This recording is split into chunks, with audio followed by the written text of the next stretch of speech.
বাবা, এত বৃষ্টির মধ্যে আবার এই মাথা কাটা জঙ্গলের মধ্যে দিয়ে ফিরতে হচ্ছে। হে ভগবান, এখন এখন প্রাণটা নিয়ে বাড়ি ফিরতে পারলেই বাঁচি। মাথা কাটা জঙ্গলের ভূতের গল্প গ্রামের সবাই জানে, সেসব আর মনে করে কাজ নেই। হে ভগবান, রক্ষে করো, আমাকে রক্ষে করো। আরে ও মশাই, শুনছেন? অত ভয় পাচ্ছেন কেন? কে কথা বলছে? কে? আরে মশাই, এই তো, এই যে, একটু ওপরের দিকে তাকান।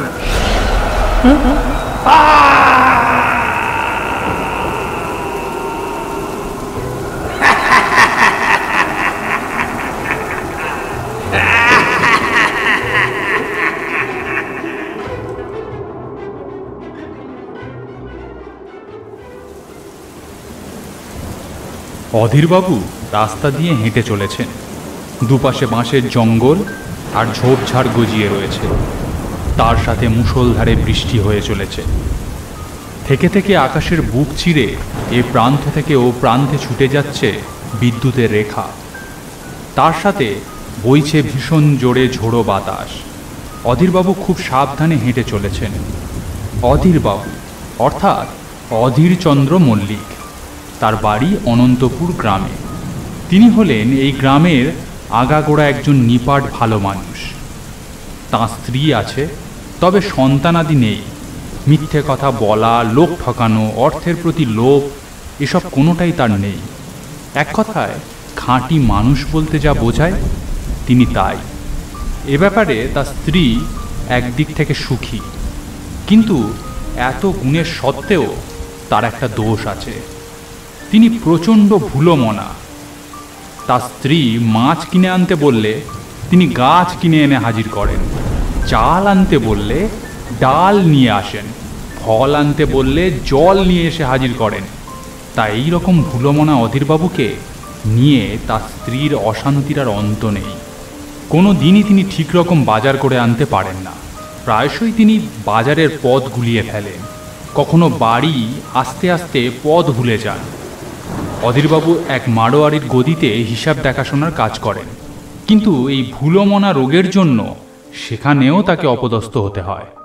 প্রায় প্রতিদিনই তিনি মাড়োয়ারির দোকানের রাস্তা গুলিয়ে ফেলেন। তাই পথ খুঁজে আসতে আসতে তার প্রায় প্রতিদিনই অনেক দেরি হয়ে যায়। দোকানের মালিক বনবিহারী তাই মাঝে মাঝে রেগে গিয়ে বলেন, হে অধীর বাবু, আপনি লোক ভালো আছেন, তবে প্রত্যেক দিন যদি আপনি নিয়ম করে দেরি করেন, তাহলে তো আপনাকে কাজে রাখা আমার পক্ষে সম্ভব হবে না। তখন অধীরবাবু কাঁচুমাচু মুখ করে শুধু বলেন, স্যার বিশ্বাস করুন, আমি ইচ্ছে করে করিনি। আমার যে বড় বড় ভুলো রোগ, কি করি বলুন তো। এই যে এখন ভর সন্ধেবেলা, ঝড় বৃষ্টি মাথায় করে অধীরবাবু বাঁশের জঙ্গলের মধ্যে দিয়ে হেঁটে চলেছে, এ কোনো উদ্দেশ্য প্রণোদিতভাবে নয়। এখানেও গোলমাল আছে। অধীরবাবু মনেই করতে পারছেন না যে কি কারণে তিনি এই জঙ্গলের মধ্যে ঢুকেছেন এই সন্ধেবেলায়। এইটুকু মনে আছে যে তার গাঁ অনন্তপুরে। অনন্তপুর যেতে হলে নসুপুরের এই জঙ্গলের ওপর দিয়ে যেতে হয়, কিন্তু পথটা যে কোন দিক থেকে সেটা তিনি বুঝে উঠতে পারছেন না। এমনিতে তিনি খুব ভীতু মানুষ। সন্ধ্যের পরে ভূতের ভয়ে কাতর হন। তাছাড়া নসুপুরের জঙ্গলে নাকি একসময় নসু ডাকাতের ঘাঁটি ছিল। ডাকাতি করে ফেরার সময় কত মানুষকে তুলে এনে তারা জঙ্গলে খুন করেছে তার কোনো ইয়ত্তা নেই। তাছাড়া ডাকাতি করতে বেরোনোর আগে তারা নাকি মানুষ বলিও দিত। সেই জন্য গ্রামের লোক এই জঙ্গলটাকে মাথা কাটার জঙ্গল বলে। এখনও নাকি জঙ্গলের মাটি খুঁড়লে যেখানে সেখান থেকে মানুষের কাটা মুন্ডু বেরিয়ে আসে। এই সব ভাবতে ভাবতে শরীরটা শিউরে ওঠে অধীরবাবুর। হাঁটতে হাঁটতে তিনি দাঁড়িয়ে পড়েন।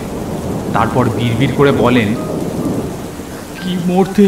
কি মরতেছে সন্ধেবেলা এই ভয়ঙ্কর মাথা কাটার জঙ্গলে ঢুকলুম। সেইটাই তো বুঝতে পারছি না।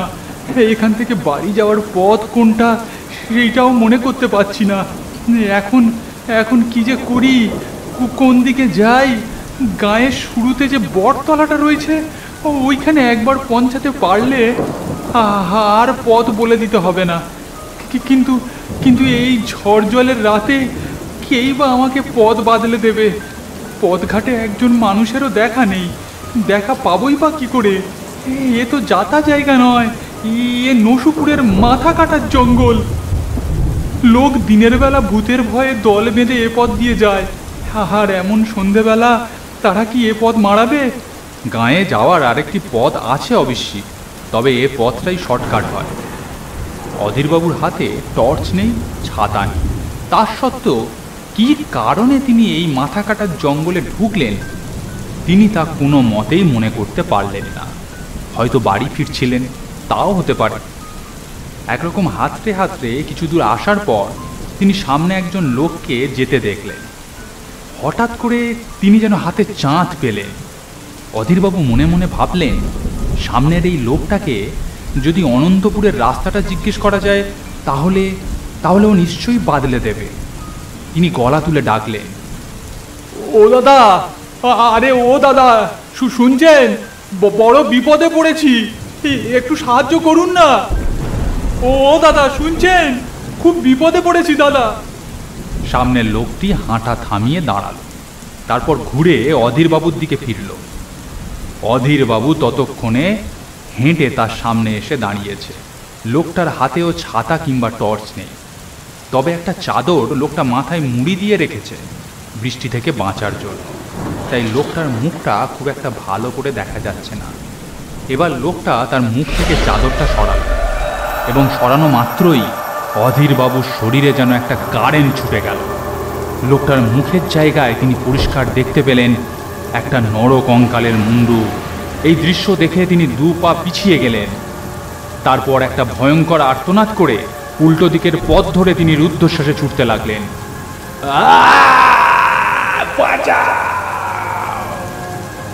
এমন সময় সেই চাদর মুড়ি দেওয়া লোকটাও তার পিছু পিছু ছুটতে লাগলো। অধীরবাবু বুঝল আর পরিত্রাণ নেই, আজকেই হয়তো তিনি মারা পড়বেন। কিন্তু কিছুক্ষণের মধ্যেই সেই চাদর পরিহিত কঙ্কালটা অধীরবাবুর চেয়ে জোরে ছুটে তার সামনের পথ আটকে দাঁড়ালো। ভূত প্রেতের সঙ্গে কি আর ছুটে পার পাওয়া যায়? অধীরবাবু ছোটা থামিয়ে দাঁড়িয়ে পড়লেন। আর পালানোর কোনো পথ নেই। এবার তিনি 2 হাত জড়ো করে কাঁপতে কাঁপতে বললেন, আমাকে আমাকে ছেড়ে দাও, আমাকে ছেড়ে দাও, আমাকে প্রাণে মেরো না। আমি আর কখনো কখনো এ পথে আসবো না। চাদর মুড়ি দেওয়া অপদেবতাটি অনেকক্ষণ ধরেই কিছু বলার চেষ্টা করছিলেন, কিন্তু ঘটনার আকস্মিকতায় কোনো কিছুই অধীরবাবুর কানে ঢুকছিল না। এবার চাদর মুড়ি দেওয়া সেই অপদেবতাটি হুঙ্কার দিয়ে বলে উঠল, চুপ! একটা কথাও বলবেন না, সত্যি আপনার ঘাড় মটকে দেব। এই কথায় অধীরবাবু চুপ করে গেলেন। এই ছুটতে ছুটতে অতগুলো কথা যে বললু, তা কোনো কথাই তো কানে নিলেন না। আমি ভূত নয় মশাই, আমি বহুরূপী। বিভিন্ন রকমের জিনিস সেজিয়ে মানুষের দৌড়ে দৌড়ে যায়। তারা আমার রূপ দেখে আমাকে পয়সা দেয়। তা আজ সেজেছিল নরকঙ্কাল। ভালো করে দেখুন, আমার মুখে সাদা রং লাগানো। আমি সত্যি করে নরকঙ্কাল নই, আমি আপনার মতোই মানুষ। সামনের লোকটার কাছ থেকে এমন কথা শুনে অধীরবাবুর ধরে প্রাণ এলো। তিনি আমতা আমতা করে বললেন, ও বাবা বাবা, আসলে এরকম জায়গায় এরকম দৃশ্য দেখে মানে খুব ভয় পেয়ে গিয়েছিলাম। যাক, এখন একটু আশ্বস্ত হওয়া গেল। আমার বাড়ি অনন্তপুর গ্রামে। আপনি অনন্তপুর যাওয়ার রাস্তাটা আমাকে একটু বাদলে দেবেন? আমি পথ হারিয়ে ফেলেছি। আরে, আমি তো ওই পথেই যাচ্ছি। চলুন, আমি আপনাকে গ্রামের রাস্তায় ছেড়ে দিচ্ছি। আমার গ্রাম মোহনপুর, অনন্তপুর ফেলেই যেতে হয়। আমি আপনাকে গ্রামের রাস্তায় তুলে দিয়ে তারপর যাব, কোনো চিন্তা নেই। আপনাকে জানিয়ে রাখি, আমার অত ভয় নেই। ভূত টুত দেখে আমি অত ভয় পাই না। ও, তো তাই বুঝি? যাক, একজন মানুষ তো পাওয়া গেল যার ভূতের ভয় নেই। হাঁটতে হাঁটতে লোকটা আর কোনো কথা বলল না। লোকটা হেঁটে আগে আগে চলেছে, আর অধীরবাবু তার পেছন পেছন চলেছেন। বেশ কিছুক্ষণ এইভাবে হাঁটার পর নসুপুরের খাল এসে পড়ল। বর্ষার জলে খাল এখন কানায় কানায় পরিপূর্ণ। খালের পাশ দিয়ে দুজন হেঁটে এগিয়ে চলল। বাঁশবনের শেষে এসে পৌঁছে লোকটা অধীরবাবুকে বলল, এই আমরা এসে পড়েছি, বুঝেছেন? এই মাথা কাটার জঙ্গলের শেষ, এরপরেই নসুপুরের শ্মশান। এখান থেকে একটু গেলেই অনন্তপুর গ্রাম। দূরে ওই ওই যে দেখুন, আপনাদের গ্রামে ঢোকার আগে যে বটতলা আছে ওটা দেখা যাচ্ছে। কি বললেন? আবার বলুন। আহা, বললাম অনন্তপুর গ্রামে ঢোকার আগে যে বটগাছতলা রয়েছে ওই দেখুন দেখা যাচ্ছে। কি এবার যেতে পারবেন তো? না না, তার আগে কি বললেন ওইটা একবার বলুন না। কি একটা শ্মশান বললেন যেন? আহা, হ্যাঁ বললাম, এই যে বাঁশঝাড় শেষ হয়েছে, এটা মাথা কাটার জঙ্গলের শেষ। এরপর থেকেই শুরু হয়েছে নসুপুরের শ্মশান। এ কথা শুনে অধীরবাবুর মুখে যেন আলোর ঝিলিক খেলে গেল।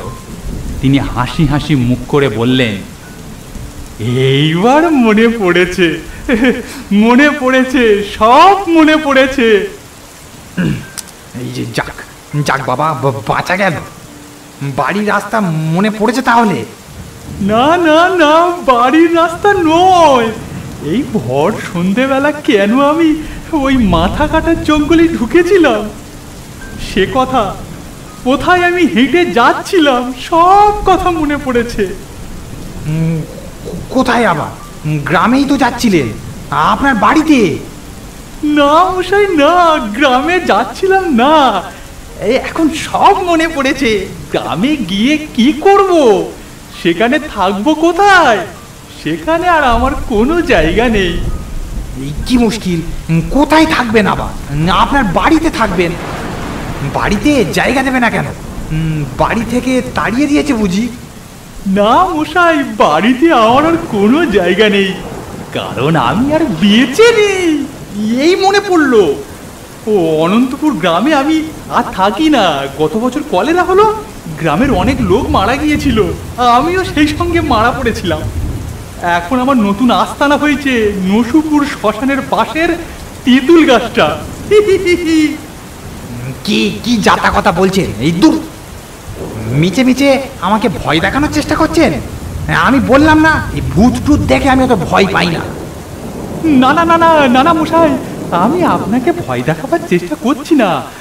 মিছে কথা আমি কখনোই বলি না। আমার কথা বিশ্বাস করুন, আমি সত্যি আর বেঁচে নেই, মারা গেছি আগের বছর। এই আপনি থামুন তো, ও অনেক হয়েছে।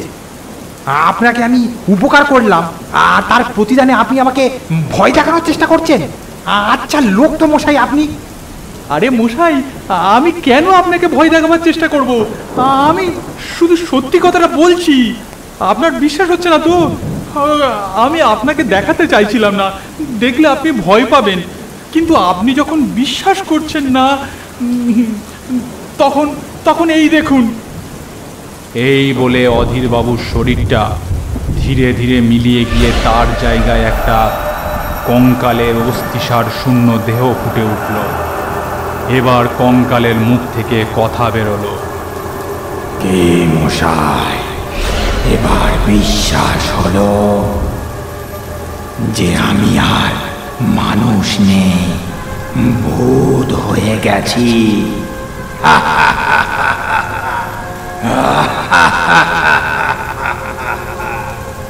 তবে ভয় পাবেন না, আমি আপনার কোনো ক্ষতি করব না। কিন্তু চোখের সামনে এই দৃশ্য দেখে ততক্ষণে সামনে দাঁড়িয়ে থাকা লোকটার শরীর ভয়ে কাঁপতে শুরু করেছে। সে আর কথা না বাড়িয়ে বাবা গো মা গো করে আর্তনাদ করে উল্টো দিকে রুদ্ধশ্বাসে দৌড়াতে শুরু করলো। এই বাবা রে, ও বাবা! পেছন থেকে ভেসে আসতে লাগলো একটা ভয়াবহ কণ্ঠস্বর। ও মশাই, ভয় পেলেন নাকি? আমাকে ভয় পাওয়ার মতো কি আছে? আমি অতীব নিরীহ মানুষ, থরি ভূত। আমি কারোর কখনো কোনো ক্ষতি করি না। দয়া করে আমাকে ভয় পাবেন না। আপনার সঙ্গে কথা বলে ভারী ভালো লাগলো। আবার যদি কোনোদিন নসুপুরের শ্মশানের দিকে আসেন তাহলে আবার দেখা হবে। আমাকে আপনার বন্ধু বলে মনে করুন। আমাকে পথ বাতলে দেওয়ার জন্য অনেক ধন্যবাদ। ভালো থাকবেন। গল্পটি ভালো লাগলে একটি লাইক করুন। এরকম আরও গল্প দেখতে চাইলে চ্যানেলটি সাবস্ক্রাইব করে পাশের বেল বাটনটি প্রেস করে দিন, কারণ ভবিষ্যতে এখানে আরও এরকম গল্প আসতে চলেছে।